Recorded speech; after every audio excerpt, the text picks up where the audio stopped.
the magician.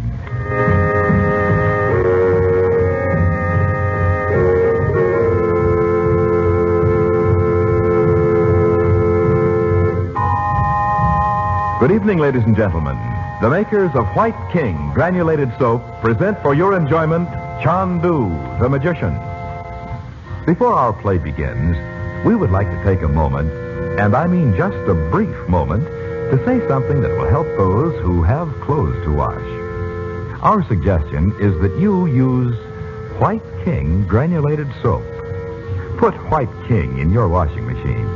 If your husband happens to do heavy, dirty work, if his overalls and jumpers and work shirts have made you work and washing trouble, you'll not only like what White King does, you'll say, I love that soap. And your hands, the hands you'd like to keep young and lovely, how kind White King will be to them. The only hands you'll ever have. And listen, save White King box tops. You're going to want them for something you're going to hear about on this program. Well, the moment is up. Now, on with Chandu, the magician.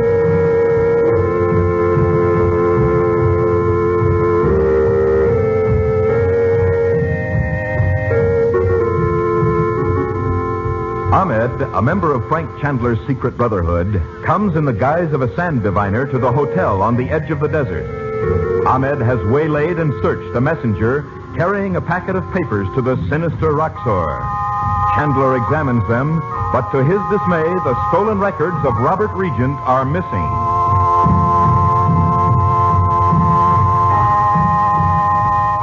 The present episode opens in the great shadowy drawing room of Princess Nadji's Oriental home in Cairo. It is late afternoon. Chandu, the magician.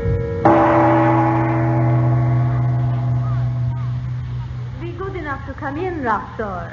You have not been my guest for a very long time. Why is this room in darkness? You need not fear a trap, my friend. Even my servants are in their own quarters. I had the shutters closed because of the sun. You will have coffee. I have no time for such things.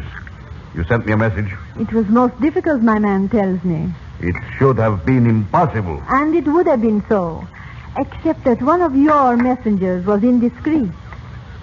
Your coffee? What are you saying? It would be well for you to seat yourself, Roxor. What I have to say will interest you. You must believe it is so, or why are you here? I came because I overlook nothing. But I will not be dangled like a puppet on a string by a woman. You would be happy to know which one of your messengers made the mistake of drinking wine in a cafe? How do you know this? Please seat yourself. I have a most important thing to say to you. I'm here, say it. Since Frank Chandler came to Egypt, I have been thinking very much of him and of you. Chandler? Call him Chandu, I know. Of course. But if you believe he and I could work together, you're wrong. He cares nothing for power. Such a man is worthless to me. If this is the reason for your message, I will go. It is not the reason. Roxor, I care for power. You? Only a week ago you were babbling that you and Chandler would bring all my plans to nothing. That was a week ago. Let me pour you another cup of coffee. I do not believe you. Why should I think you have so suddenly changed? I tell you, I have been thinking. Chandu wishes nothing but to finish his work here and return to India and his studies. Leaving his sister to wander over Egypt searching for Regent. While at the same time, Regent... No matter. I am growing very tired of that family's devotion to Regent. But Chandu... Oh, I am beginning to see which way the wind is blowing. You and Chandler, when he was in Egypt before... We need not speak of that, Roxor. I will speak of it. So, when he returned now, you believed you could blow those cold ashes again into a fire. But you find he cares for nothing but his work. His work. To defeat me, Roxor. Whatever my reasons, I no longer wish to work with Chandu.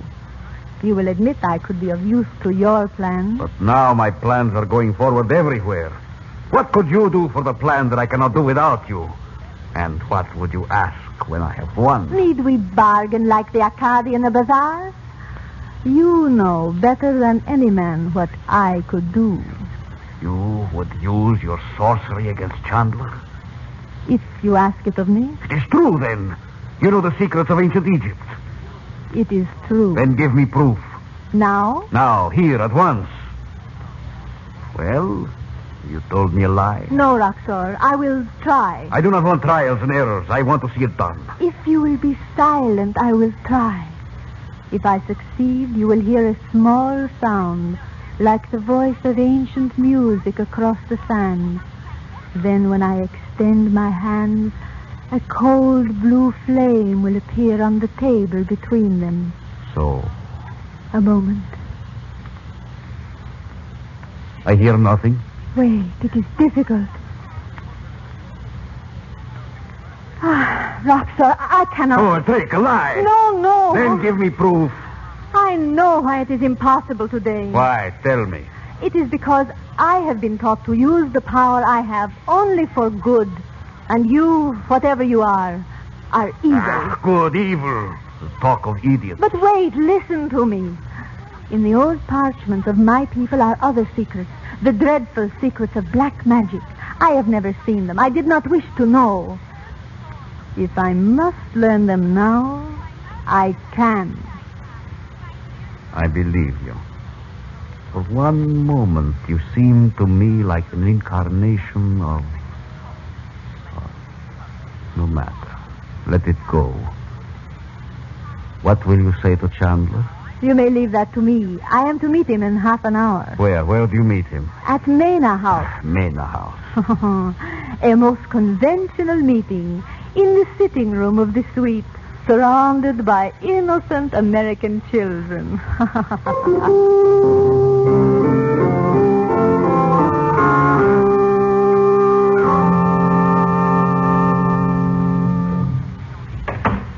There you are, Frank. Why, where's Nadji? Not here yet, Dot. Bob and Betty are down on the terrace. They'll bring her up when she comes. There's something so strange about her. You must have noticed it. Well, yeah. But then you thought I was strange when I first came back from India. I still can't help it once in a while. You know, sometimes I wonder if... What, Frank? Well, you know, she's the last of a family that goes way back into the dim past. And I've often thought she lives more in that day than she does now. Well, that's not so strange. Living alone in Cairo, surrounded by all sorts of things she's inherited from her ancestors. That'd make any woman live in the past. But it's more than that. Maybe someday... Oh, there they are. I'll go. The children don't usually knock. Oh, Nadji, come in. Thank you. We were expecting Bob and Betty to bring you up. I asked them not to come with me. It will be much better for them if they do not know what I've come to tell you. Well, Nadji. Sit over here by the window, Nadji. It's much cooler. Thank you. Chandu, I have seen Roxor in my own house. Roxor? You can't mean he was trying to hide there. No. I will not tell you all. That is for later. Chandu, I have deceived him. I have made him believe I wish to work with him and no longer with you. Nadji. It was the only way. But he knows you wouldn't be part of that scheme of his. He wouldn't believe you. But he did. You can't know whether he did or not. He came to my house when I sent him a message. He trusted me so far. How could you, Nadji? You and Frank have been looking for him for days. I found a way, Dorothy. Well, you know what he thinks of women. Weak, sentimental. It was because of that I could convince him I had changed my mind. I need not tell you all we said. I don't like it. But you should be pleased. If I were a man who had done this thing, you would be pleased. But you're not. And I can't let you go on with it. It is only for a very short time, until we discover where Robert Regent is. Nadji, is he alive? I am certain now. I believe he is in Egypt. What makes you think so? A word Roxor said, not thinking. Look, Chandu, what I have brought. A roll of parchment. Let me see. You can spread it out here on the table. What is it? A drawing. Not one of Robert's. Oh, no. Of course it can't be. It looks 1,000 years old. It is much more than that, Dorothy. Is it? Where did you get it, Nadji? It was in my house with many others older than history. You know how men have thought there was a passageway which connects the Great Pyramid and the Temple of the Sphinx? Why, yes, but I've always understood it was just a legend. Nadji, you found proof that tunnel really exists? You see it here. Robert couldn't be in there.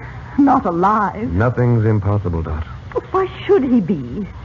What could he have been doing in Egypt anyway all this time? 9 years. I can only tell you what I believe, Dorothy. But there's no reason for it. There must be, Dot. We can't see it, but... Nadji, look here. I don't see any sign of an entrance in the drawing, either from the Sphinx or the pyramid. There is none, Chandu. Then how could Roxor... Wait. Suppose whoever drew this plan for the king that built the tunnel, it must have been a king. You think as I do. If the passageway was in truth a temple for the practice of black magic... Exactly. The king protected himself by not showing the entrance doors. Because my people, who were the guardians of all good, would know and would... Nadji, what do you mean? I forgot. Please do not ask me, Dorothy. Very well. This is the time for us to find the doors in our own way. Well, do it then. If you really think Robert could be in such a place. This is for you, Nadji. The secrets of Egypt are yours. Dorothy, you must not be afraid. If you are... I'm not afraid anymore. I don't care whether it's magic or what it is. We will be quiet then. Help me, Chandu. You know I will.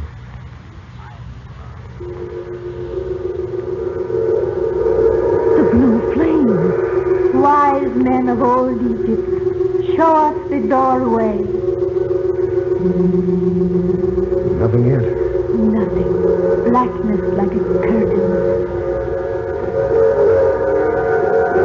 Shall I go away from it? Maybe if No, sit still, Dot. The doorway. Show us the secret of the doorway to the living past.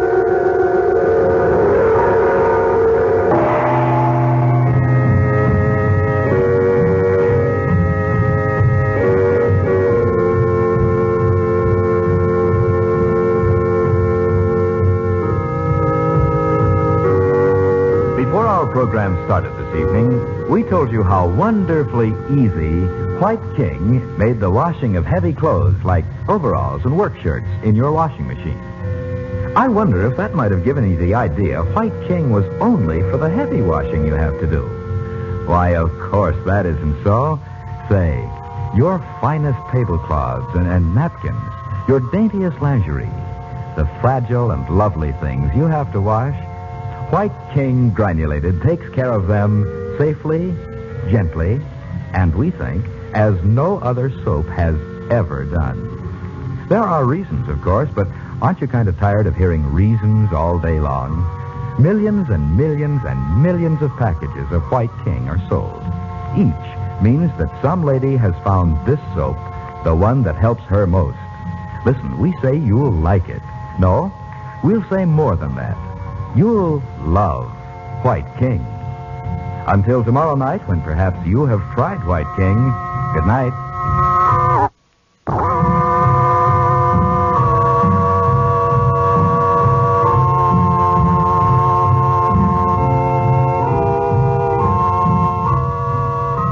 Chandu the Magician is written by Vera Oldham.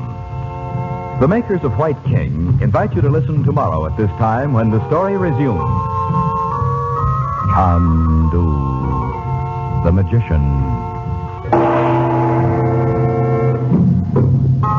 This is the Mutual Don Lee Broadcasting System.